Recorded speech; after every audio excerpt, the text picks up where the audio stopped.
Okay, in today's class, we are going to talk about Descartes' theory of error, or in other words, his view of mistakes. We're also going to talk about the field of epistemology, which is a field of philosophy devoted to the study of knowledge. What is knowledge? What can I know? What are the scope and limits of knowledge? How much can I trust what I know, etc. Okay, and we are going to talk about the mind-body problem from a Cartesian perspective. Okay, first of all, I want to start with Descartes' theory of error. Okay, so this is lecture 3 on Descartes.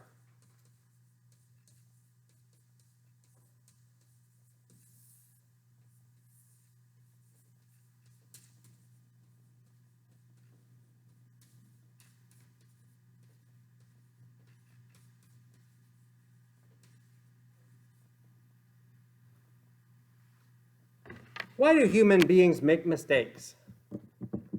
This is age-old classical question, right? Why do human beings make mistakes? Well, Augustine certainly had an answer to this. Augustine said the reason why we make mistakes is not because of problems in our faculties or an absence of ability. Rather, it's because of sin. Sin causes us to do things that sometimes we don't even want to do, and yet we cannot help ourselves. We just want to sin. Okay, and Augustine's answer here has been very influential, but it is not Descartes' answer. Okay, Descartes thinks to himself after engaging in the long train of thought that I just summarized. He says to himself in Meditation 4, why, if God has guaranteed the existence of the world and the general truth of my senses, why is it that I continue to make mistakes? I make mistakes of judgment. I make mistakes of decision. Okay, I make mistakes of perception. Why do I continue to make these mistakes? And he reasons to himself that the mind has different kinds of faculties. Okay, and for the purposes of his discussion, he divides it into two. This is arbitrary. It's just kind of, something that he does for the sake of this particular discussion. But he divides the mind into two faculties, and he says there is in the mind a faculty of willing, a will or a choosing faculty, and then there's also a faculty of perception, or an information gathering faculty. Willing and perception, or choosing and information acquisition. And he seems to imagine his thought processes as involving first information acquisition and then decision making on the basis of that information. And he reasons to himself, the reason why I make mistakes is because I choose, that's the will, in the absence of full knowledge. Okay, the perception faculties accumulate knowledge. The will makes decisions. The reason why I make mistakes is because I choose before I have completely assembled all information about a particular situation. In other words, he reasons to himself that the mistakes that he makes can be traced to a gap between his will and his intellect. Intellect being the perceptive faculty. The intellect, he says, has in its nature a kind of a gradual accumulation of information. He describes it as being a kind of a gradualist faculty. Slowly, as you read more about a particular topic, you learn more about it. But the will isn't shaped like that at all. Psychologically, it feels like an on-off faculty. Choosing feels like a light switch. You say yes or you say no. And because of this different orientation of the faculties, he says, what happens is it is possible for there to arise a gap between the intellect and the will, and for me to choose before I have full information. And I'm not kidding, you guys. He reasons to himself, from this day forward, then, I can resolve no longer to make mistakes. Okay, he actually says this. This is part of the reason why I don't take his constructive project as seriously. Yeah, no mistakes. He says, I'm not going to make any more mistakes. The reason why he thinks he can avoid mistakes is because he says, from here on out, I'm going to wait until I have full information before I make a decision. I'm going to wait until I have full information before I make a decision. And by doing that, by waiting until the perceptive faculty or intellect has assembled full information, I will wait until I know everything about the subject, and thus I will be able to make the right decision at all times. Okay, now, of all the things in the meditations, I find a lot of the meditations implausible, to be honest.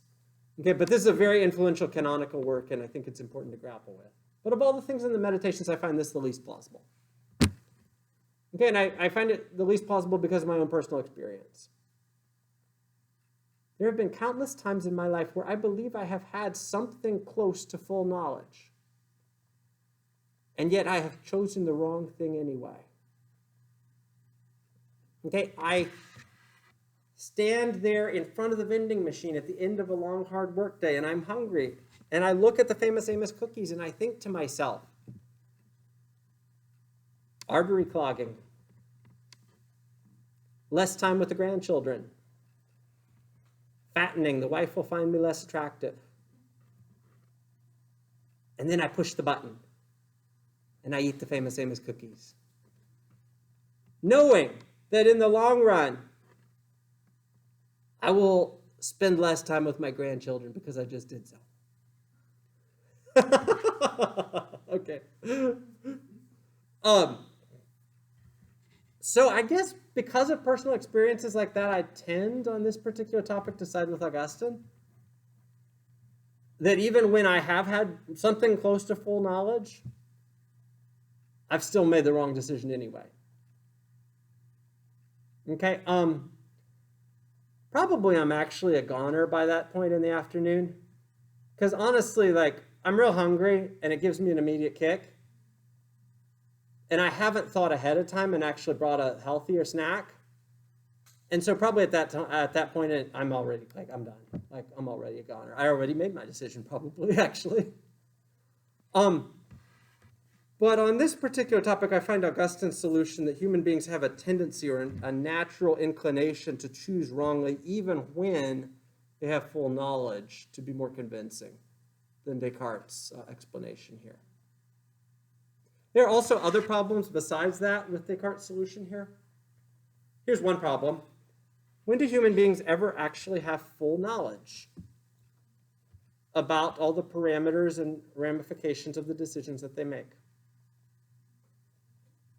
Okay, I guess standing in front of the vending machine, I believed myself to have full knowledge. But maybe by taking the extra 10 seconds in front of that vending machine, I slowed my life down by 10 seconds and avoided the car that was speeding through the red light later on that day. I mean, I don't know.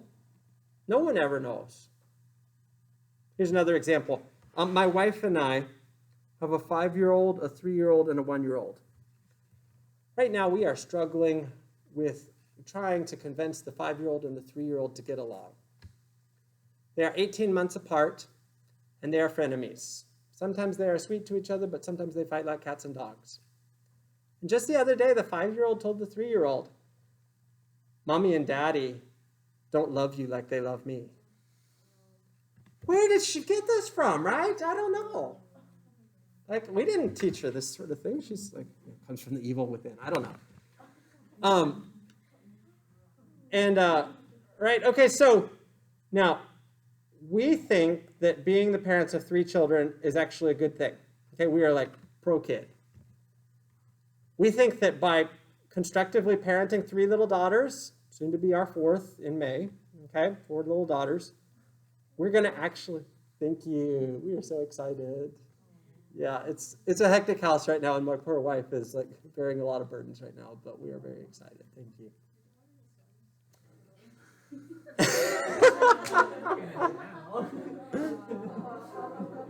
You know, I am being videotaped at this time. And so my opinion on this is probably something that would best not be shared. No, maybe we'll get like a boy dog at some point. So you know, like, since I seem to be unable to have a son. No, I love my daughters very much. They are the sweetest thing that I could ever possibly want, and I would never trade any of them for any son. But, okay, so we think that being parents to 4 little daughters is a constructive thing to offer the world, right? We think that if we raise our daughters right, that they can do good, constructive, positive things in the world, okay, contribute to the world. Well, we don't know. I mean, the 5-year-old is saying bad things to the 3-year-old. She could be the next female Hitler, right? We don't know. I mean, like Hitler had parents too. And surely his parents didn't think to themselves as they were raising him, young Adolf, right, 5 years old, you know, we're raising a genocidal killer. They didn't think that to themselves. Oh, I know. Like, none of us ever knows full consequences, the full ramifications of the decisions that we make, including choosing to be a parent, right? None of us ever knows that. And so for that reason as well, apart from the issue of me making bad decisions when I do seem to have substantial knowledge about a topic, there's also the issue of not ever knowing fully what all of the parameters are of the decisions that we can make in life. So for that reason as well, I find Descartes' answer here unconvincing. But it is his answer, and it's been an influential answer. It is actually the discarding of the notion of sin that is one of the chief characteristics of modern life. Okay, and if you look around you in our culture in America today, what you find is a strong influence that can actually be traced back to Descartes. Okay, but what I mean by that is once upon a time in the culture, not too long ago, almost everybody, even if they were, Christian, non-Christian, didn't really matter, they knew the concept of sin, and most of them believed in it. Okay, in other words, they believed that human beings make bad choices, and those bad choices are things for which they are responsible, that they are culpable for those bad choices. And moreover, most of them believed that there's something in humans that inclines them to make the bad choices, right? A sin nature, as it were. And nowadays, actually, the Cartesian thought that humans make mistakes without sinning is a thought that's so widespread in the culture that you find many people who aren't even familiar with the concept of sin. Okay, so there have been other sources of this displacement of the idea of sin from the Western mind as well. One major source comes from the field of psychology, right? Explanations of sin no longer reference human badness. Instead, they reference childhood problems or your parents' inability to raise you in an emotionally healthy way or something like that. And I'm not dismissing those explanations. I think those explanations are certainly adequate. But I do think it is interesting that the culture has generally, in recent years, taken the Cartesian line in explaining human deficiencies, human mistakes. Okay, I heard a pastor not too long ago say, these days we seem to all have syndromes, not sins. And I think that that's a perceptive comment. It is a thought that originates in Descartes. Okay, it comes out of Descartes' notion of this gap between will and intellect, or will and perception. And it's a way of explaining human mistakes without referencing something inherent or intrinsic to the human beings themselves. Instead, it's a part of their circumstances, whereas later thinkers like Marx, for instance, will reference a part of their culture. If we can just change those circumstances, change their culture, or for Descartes, just change his thought process, then we can do away with human mistakes and human badness. Okay, so it is a very influential thought that has become more influential as time has passed. Let me stop and ask for questions or comments on meditation 4. What do you guys think of that?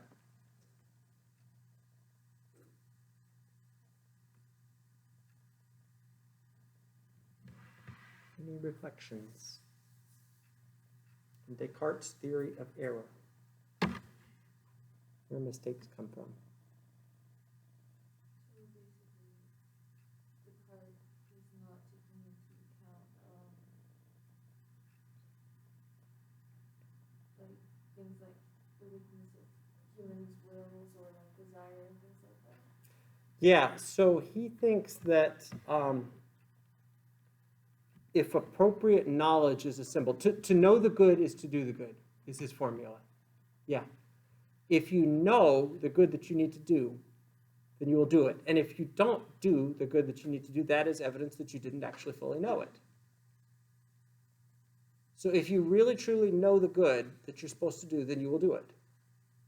But I feel like that's even a bigger contradiction on what you were talking about earlier on his justification on why God exists. Mm-hmm. Especially in the part where he was like, he knows that he is an imperfect being. Mm-hmm. So as an imperfect being, there's no such human that will know what will will. Sure. Yeah, and I'm totally with you there. You can find in Descartes all sorts of contradictions, internal contradictions in his own thought, where he doesn't systematically think through all the different ways that his philosophy fits together. And he's got a lot of medieval in him still. And there are parts of Descartes where he still seems to subscribe to this notion of him being inherently imperfect. And then there are other parts of Descartes where he makes assertions like he makes in Meditation 4, where he says, from this day forward, I will no longer make mistakes because I now know how to always do the right thing. He sounds like an edgy teenager that Yeah, I know. You know, isn't it just part of the human experience, though, to have contradictory thoughts on different days? Some days you feel on top of the world and you think you can do anything you want and, you know, man, my life is on the right trajectory. In other days, you're just in the dumps and you think, wow, boy, I can't do anything right. Well, those are contradictory thoughts. Like, that's clearly impossible to be simultaneously true. But humans do sort of do that. So maybe that's part of what's going on here.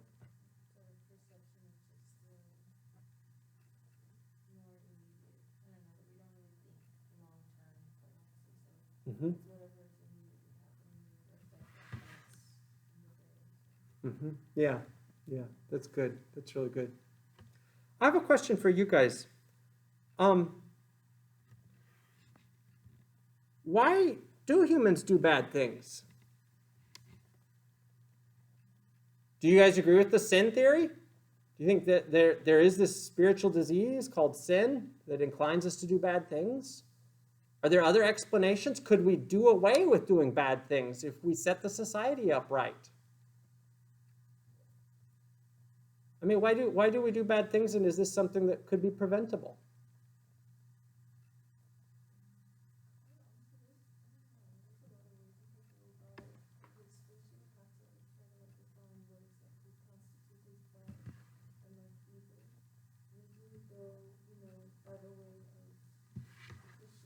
Mm-hmm. Then there's really no way for us to do away with evil on our own. Right, that's true. Yeah. Mm-hmm. But if you were not going by Christian thought, then you would go by societal standards of what is good and evil. As long as humans exist and we have conflicting thoughts and desires, there's always going to be evil. Mm-hmm. Okay. Good thoughts. Anybody else? All right, well, it's food for thought, you know, something to think about. All right, G.K. Chesterton, the famous Christian writer, did say at one point that if there's any doctrine in the Christian religion for which there is abundant empirical evidence, it must be the doctrine of sin. Because human beings, every generation, resolve to do better than their ancestors, and every generation they find some way to mess up, often mess up so badly that future generations no longer want to be associated with them in any way. Right? It's not like the 19th century Americans thought that in the future, 150 years from now, our descendants will think so badly of us that they will try to dissociate themselves from us. It's not like people think that way. No. Like, I don't know, 200 years from now, they might think we were such rotten people morally that like they want to blot our name out from the, knock all the statues down, blot our name out from the face of the earth. Who knows? Who knows what future generations will think of us? Okay, I want to talk a little bit about epistemology. And in the field of epistemology, there are two major schools of thought, rationalism and empiricism. This is a topic I have touched on before in our class.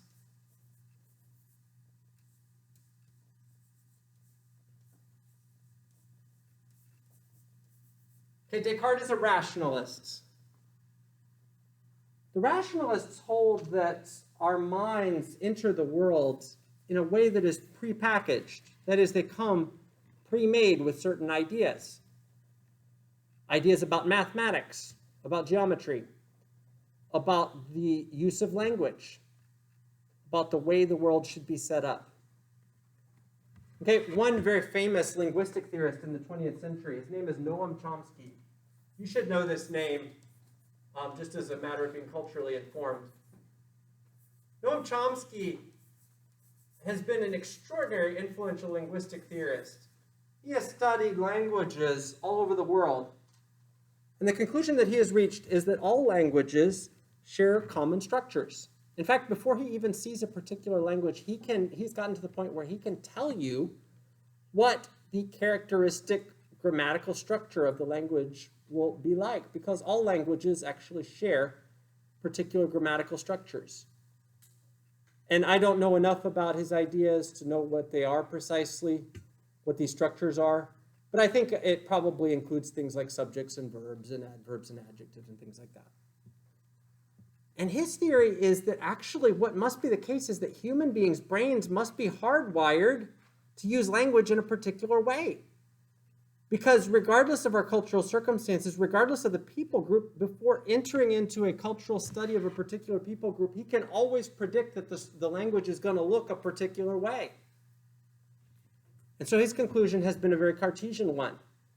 The conclusion being that human beings must come with a prepackaged mental setup designed to use language a particular way. Okay, now, that's the rationalist point of view. And ultimately, the grandfather of rationalism is Plato. Okay, so Descartes, when you think rationalism, think of him. He's not really I guess he's the modern originator of rationalism, but ultimately the deep background there is Plato, with his theory of the pre-bodily existence of the soul. Remember way back when we were doing Plato?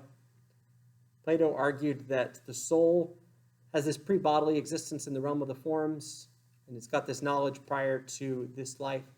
Okay, well, Descartes doesn't necessarily believe in the pre-bodily existence of the soul, but he does think that the mind, when it enters the world, when God makes minds, these minds are made pre-packaged with particular kinds of ideas about the world, and so they are inclined to see the world in a particular way and cannot but see the world in a particular way. Okay, so for instance, if Chomsky's right, then we have to see the world linguistically. Okay, yes, I know that there are studies of not talking to the kid and raising the kid with wolves, and can the kid learn language at age 17 and all that, right?